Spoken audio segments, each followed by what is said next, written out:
A retired Sioux Falls police officer and Vietnam veteran is bringing back memories of that war from behind a microphone.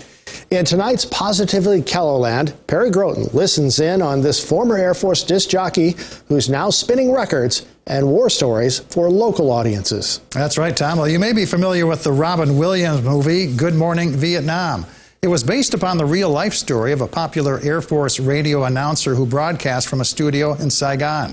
Sioux Falls has its own version of Good Morning Vietnam, and this announcer is still connecting with his audience. Yeah, from CCR, it's Fortunate Son on AFE and Da Nang.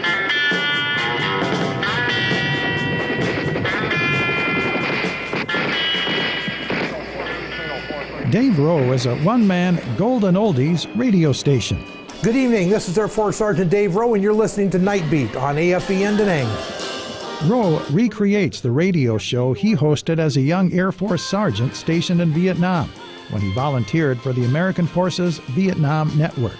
All we played was rock and roll music. We didn't play country, any other varieties, but the music was the plus side of working over there because everybody had a transistor radio.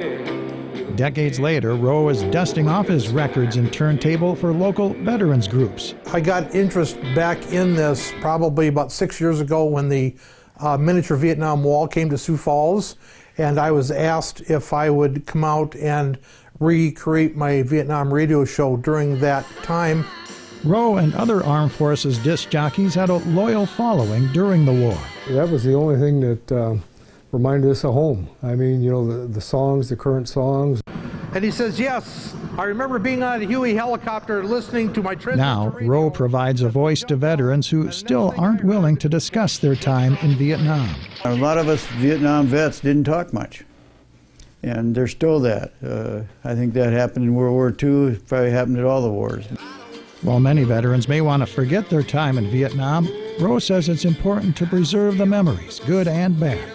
Rowe still isn't about to sign off decades after the war.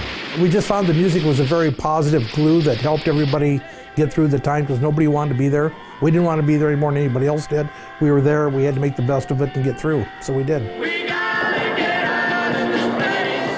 With Positively KELOLAND, I'm Perry Groten. Now, Rowe says he didn't achieve any level of celebrity serving as a disc jockey until after he started recreating his shows back home. He says he'll often hear from veterans who say they listened to him while stationed in Vietnam.